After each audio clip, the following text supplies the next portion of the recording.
Buenos días, mi nombre es Yaritza Samantha Longines Longinos. Hoy para la clase yo les voy a exponer los antibióticos activos en la membrana citoplasmática. Entonces, para poder entender de mejor manera cómo funciona, espero que se pueda ver mi flechita, pero si no voy a tratar de ser lo más descriptiva posible para que no sea un problema al momento de ver la clase, es de que esta va a estar conformada por un nucleoide, flagelo, plásmido, citoplasma, ribosoma, cápsula, pared celular y membrana plasmática. Esta capita que vemos como que más de amarillito, como tipo mostaza, pues es en la que nos vamos a enfocar hoy para estos antibióticos. Entonces, también recordando, hay dos tipos de bacterias, las gram negativas y las gram positivas. Las gram negativas, estas de aquí, van a tener una capa de peptidoglicano fina y una capa más externa de lipopolisacáridos, lipoproteínas y lípidos. Aquí podemos ir viendo cómo están las capas, que aquí solamente hay una de peptidoglicano, ¿ok? Ahora las gram positivas, por otro lado, tienen una gruesa capa de mureína o peptidoglicano en su pared. O sea, pues aquí podemos ver muy gráficamente que aquí solamente hay una y pues aquí vemos cuatro. No es específicamente que una tenga uno y otra tenga cuatro, es solamente una representación esquemática para entender. Pero entonces, ¿qué diferencia tiene que una tenga y otra no? Que el peptidoglicano va a ser muy resistente y va a proteger a las bacterias de una ruptura osmótica en ambientes acuáticos. ¿Esto qué significa? Que cuando la bacteria entre en nuestro organismo, es lo que va a permitir que ella siga en homeostasis, entre comillas, dentro de todos los líquidos que va a haber en nuestro cuerpo, que va a viajar y que tiene que pasar todas las barreras, pues para poder estar adentro y causar de verdad una sintomatología en la persona. También los lipopolisacáridos nos van a ayudar a activar el sistema inmune y a contribuir en el antígeno superficial. Entonces, ¿de qué se va a encargar esta membrana que mencionamos en la primera diapositiva? La membrana citoplasmática nos va a permitir una difusión y un transporte activo dentro y controlado de la composición del medio interno celular. ¿Qué es esto?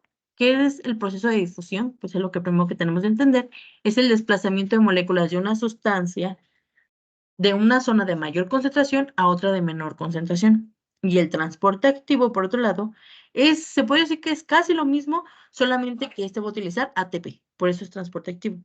¿Qué van a provocar estos dos? La homeostasis en la célula de la bacteria. ¿Cómo va a funcionar esto? Como funcionan la mayoría de las células de nuestro cuerpo. Van a tener que encontrar un equilibrio entre lo que está extracelular con lo que está intracelular para que pueda funcionar bien la célula con el ambiente en el que se encuentra. Después, ¿qué van a hacer entonces estos antibióticos que estamos viendo dentro de esta membrana? Pues van a actuar provocando la salida de iones de potasio y elementos esenciales, como lo sería el hidrógeno, carbono, oxígeno, nitrógeno, fósforo, azufre, magnesio, zinc, entre muchos otros. O sea, estos son apenas algunos que rescaté, pero de verdad hay muchísimos que tiene que encontrar la bacteria ese equilibrio para poder funcionar de manera correcta. Los antibióticos, como podemos ver aquí, a los luchadores, ¿qué van a hacer? Van a intentar de diferentes formas, entre comillas, romper esa bacteria o causarle daño para que pueda haber esa salida y entrada descontrolada y que la bacteria pierda la homeostasis y pues muera consecutivamente. Entonces, también puede tener alta toxicidad sobre células humanas. ¿Por qué? ¿Qué estamos viendo? Que rompe la membrana. Entonces, nosotros también en algunas células tenemos membrana. Entonces, pues, sí puede romper algunas, pero los antibióticos están, pues obviamente, más orientados a las bacterias. O sea, por eso tienen un mecanismo de acción, una forma de actuar en la que, pues, como que su diana sean las bacterias. Entonces, dentro de toda esta gama de antibióticos vamos a encontrar primeramente a las polimixinas. ¿Estos qué van a hacer? Son antibióticos polipépticos, cíclicos y policatiónicos con una cadena de ácido graso unido al péptido y se comportan como detergentes catiónicos. Yo sé que ese término, pues, probablemente no se entienda y que solamente es para tener un contexto de lo que son, pero sin embargo, no es como que tan cuadrado que tengamos que saber qué son, sino donde se metaboliza, por ejemplo, en vida media, eliminación, y pues el mecanismo de acción, porque es lo que nos importa, saber qué van a hacer en nuestro cuerpo y el por qué son importantes. Entonces, vamos a encontrar que tiene un metabolismo renal, tiene una vida media de 6 horas y su eliminación también va a ser renal. Entonces, el mecanismo de acción. Primero lo voy a decir como viene teóricamente y después voy a tratar de explicarles como para que se queden con la idea y puedan unir esa idea con el mecanismo y entiendan cada uno, ¿ok? Entonces, ¿qué van a hacer las polimixinas? Estas son hidrofílicas, con carga positiva, con una superficie de la membrana cuya carga es negativa. Entonces, si tenemos que las polimixinas van a ser positivas y la membrana es de carga negativa, ¿qué va a hacer cuando esta llegue ahí a la membrana? Pues va a desorganizar la estructura de la membrana, aumentar su permeabilidad con la pérdida de metabolitos esenciales, como lo vimos al principio. Va a tener más afinidad por quiénes, por los gram negativos, en especial la PA originosa y la A Baumamine. Perdón si pronuncio mal. Entonces, ¿cómo, después de haber entendido eso, que no quedó muy claro, cómo lo podemos entender? Recordemos que siempre se dice que los polos opuestos se atraen, ¿ok? Entonces, por eso les puse estas imágenes. Entonces, por ejemplo, si tenemos que la carga positiva va a llegar, entonces, ¿qué va a empezar? Va a ser como una jala, o sea, va a empezar como que a jalar partes de la membrana para que como que tipo se despegue y haga esta parte. O sea, como que se vaya desorganizando por este cambio de cargas. Entonces, ¿qué pasa si se desorganiza o si se pierde esa unión que encontramos, por ejemplo, aquí? Pues, como ya lo habíamos mencionado al principio, va a haber un descontrol de lo que entra con lo que sale, porque como ya no va a haber esa unión y ya no va a haber como ese filtro, pues se va a perder. Entonces, todo puede entrar, todo puede salir, y pues, ¿qué pasa con la bacteria? Se muere. ¿Por qué? Porque pierde esa homeostasis. Entonces, ¿cuándo lo podemos indicar? En infecciones de tracto urinario, meninges y sangre, o en infecciones oculares. Contraindicaciones, hipersensibilidad, y se tiene que tener precaución en insuficiencia renal y en embarazo. Insuficiencia renal, pues creo que está por demás decirlo, pero pues ya vemos que se metaboliza y se elimina vía renal. Entonces, ¿qué dosis vamos a manejar? Dosis adultos y niños mayores de 2 años, de 15,000 a 25,000 unidades kilo día en 2 administraciones. Vamos a encontrar presentaciones como el colorio, gotas ópticas, pomada, óvulos. Nombre comercial lo podemos encontrar como Alosol, cortisporinótico, Exomega, Maxitrol, Evapol, y pues ahí encontramos esos. ¿Qué efectos adversos nos pueden dar? Reacciones nefrotóxicas, reacciones neurotóxicas como vértigo, somnolencia, apnea, fiebre, dolor de cuello, aumento de reencuentro de células, cuello rígido, aumento de reencuentro de proteínas y del fluido cerebral espinal, urticaria y nefrotoxicidad. Ok, esperando que hayan entendido la primera, ahora vamos a pasar con la segunda, que son las daptomicinas. ¿Qué van a hacer estas? Recordemos, es solamente un concepto para saber en teoría qué son. Es un polipéptido cíclico resistente a la introducción en clínica que posee una gran actividad frente a bacterias gram positivas. ¿Dónde se va a metabolizar? Aún no se ha identificado. Tiene una vida media de 8 a 9 horas y su eliminación va a ser renal. Entonces aquí, como podemos ver la palomita, se pueden fijar, en cada una viene como si una palomita o una tacha. Eso es solamente como por si son más visuales para que aprendan cuáles son las que tienen afinidad por lo negativo y cuáles por las positivas. Ok. Entonces, mecanismo de acción, van a unirse a la membrana haciendo una rápida despolarización, haciendo la salida de iones potasio al exterior.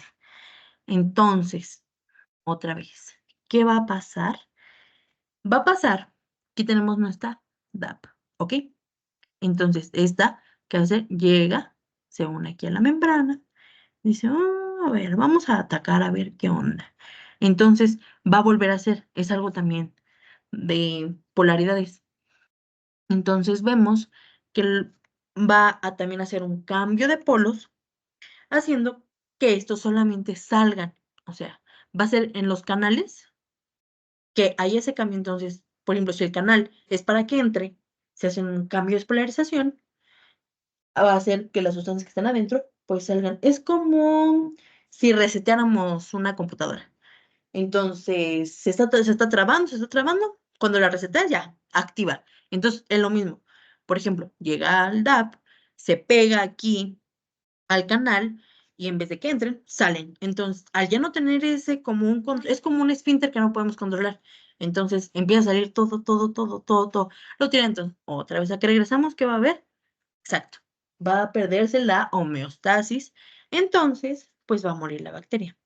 Es importante que tengamos en cuenta que la bacteria, si no tiene potasio, como vemos en lo que va a salir, no va a poder hacer una síntesis proteica y no va a poder hacer ácidos nucleicos, ¿ok? Entonces, ¿qué va a pasar? Pues se muere. Aquí lo podemos ver más esquemáticamente, cómo cambia de polaridad, se bloquean estas vías, muerte, ¿ok? Entonces, ¿esto por qué va a depender del calcio? Se dicen que esas dependen del calcio porque en concentraciones normales en el organismo va a favorecer la unión. Entonces, pues obviamente no por alguien que veamos que tenga alguna infección le vamos a decir, pues vamos a ver cuánto calcio tienes para ver si te doy DAP. Pues no. Pero, pues si la persona está bien de calcio, pues le va a funcionar mejor el medicamento. Es algo que nosotros podemos tener en cuenta, pero pues no le vamos a pedir un estudio para saber si sí o si no. Entonces, pues ya. ¿Esto cómo se va a pegar? Porque las cabezas, hay que recordar, son hidrofílicas y esto es hidrofóbico. ¿Ok? Bueno, espero que lo hayan entendido. Entonces, ahora las indicaciones. Estas se pueden indicar en infecciones de piel y tejidos blandos, infecciones complicadas de piel y tejidos blandos causadas por cepas gram positivas, infecciones sanguíneas, por ejemplo, causadas por Staphylococcus aureus, y pacientes con endocarditis derecha por Staphylococcus aureus. Contraindicaciones, hipersensibilidad, embarazo, lactancia y niños menores de 1 año. ¿Qué dosis vamos a encontrar? En infecciones complicadas y no complicadas de piel y tejidos blandos son 4 miligramos sobre kilo sobre día. En bacteremia y endocarditis infecciosa derecha por Staphylococcus aureus se van a dar 6 miligramos sobre kilo sobre día. Presentaciones, vamos a encontrar soluciones inyectables. Esta va a traer una ámpula con 350 miligramos a 500 de liofilizado e instructivo anexo. El nombre comercial que la podemos encontrar generalmente es Estenquivar. ¿Qué efectos adversos nos van a dar? Hipersensibilidad, vómito, náuseas, diarrea, cefalea, hipertensión, mialgia y erupción cutánea. Ahora, esperando que hayan entendido este segundo, vamos a ver a los ionoforos. Estos, sinceramente, no hay mucha información. Traté de rescatar lo más que pude y la más información. Pero bueno, ¿estos qué van a hacer? Son antibióticos polipépticos cíclicos. ¿Dónde se van a metabolizar? En el hígado. ¿Qué nombre comercial los vamos a encontrar? Valinomicina, tirosidinas, A y B.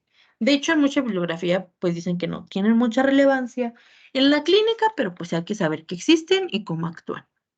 Entonces, ¿estos qué van a hacer? Van a cruzar la bicapa lipídica por su carga, haciendo que entre potasio a la bacteria, alterando su potencial eléctrico y gradiente químico, alterando la función de qué? Pues de la bacteria. Entonces, ¿esto cómo lo podemos ver? Es como si los ionoforos fueran a entrar así como encubierto, ¿ok? Entonces, estos van a ser como de que, sí, yo voy a entrar aquí, aquí es mi lugar, es mi safe place. Entonces, pues la bacteria obviamente no es como que tenga muchos filtros para ver qué pasa y qué no pasa y si es o no es. Entonces, pues no, porque imagínense qué preocupante sería que si tuviera muchísimos filtros y no dejara entrar los antibióticos o que no tuviera, que fueran resistentes a antibióticos. Todas, o sea, obviamente sí hay algunas, pero todas. Entonces, ¿qué va a hacer? Entonces van a entrar así como en encubierto. Entonces, yo lo quise que lo relacionaran como los coyotes. ¿Qué hacen los coyotes? Cruzan, hacen que las personas crucen la frontera. ¿Ok? Aquí tenemos una imagen para que también lo correlaciones y son más de visuales. Entonces, cuando estos pasan, traen consigo potasio. Entonces ya entran y ya que están adentro, ya es como que la bacteria dice, oye, creo que hay muchísimo potasio, pero no hemos dejado pasar tanto, pero ¿qué ha pasado? Pues lo que pasó fue que estos ionóforos entraron, entonces causaron otra vez ¿qué? Ese desequilibrio. Entonces ya no hay homeostasis, pues ¿qué hace? La bacteria se muere. ¿Por qué? Porque va a perder ese potencial eléctrico gradiente químico. No va a cumplir su función. Por último, encontramos los formadores de poros. También espero que entendió el pasado, solamente este es el último. ¿Qué van a hacer estos? Van a ser cadenas lineales de aminoácidos polipéptidos acíclicos. Vemos la flechita aquí, que significa que tiene afinidad por los gram positivos, perdón. Entonces, ¿cómo van a actuar estos? Pues creo que su nombre nos da una idea muy clara, pero pues de todas maneras hay que entenderlo. Van a ser moléculas de gramicidina que se van a enroscar y van a formar un túnel que atraviesa la membrana, permitiendo el paso de moléculas. ¿Ok? Entonces, ¿cómo va a ser esto? Bueno, si hemos visto la película de Los Increíbles, ya ven que el topo trae como esta cosa y está llena de vuelta y vuelta y vuelta y vuelta y vuelta y vuelta. ¿Qué hace esto? Perfora. ¿Ok? Que perfora el suelo. Entonces, eso es lo que van a hacer los formadores de poros. Van a enroscarse así como este vuelta y vuelta y vuelta y vuelta y vuelta y vuelta y vuelta. Entonces, ya que esté así en vuelta y vuelta así, pues agarra vuelo, empieza a formar poros en toda la membrana. Entonces, ¿qué vamos a encontrar? ¿Qué hemos analizado todo este tiempo que le pasa a la bacteria? Si se ataca la membrana o si esa membrana pierde su estabilidad o su continuidad o cualquier cosa que le diga, por aquí puedo pasar o por aquí puede pasar algo, ya valió, es esto. Entonces, se forma el poro. Entonces, ¿qué va a haber? Otra vez esa descontrol de qué está saliendo, qué está entrando, pueden salir y entrar todo. Entonces, pues la bacteria se va a morir. ¿Por qué? Ya está por demás repetirlo, yo sé que ya lo saben, pero bueno, se va a perder esa homeostasis. Entonces la bacteria muere.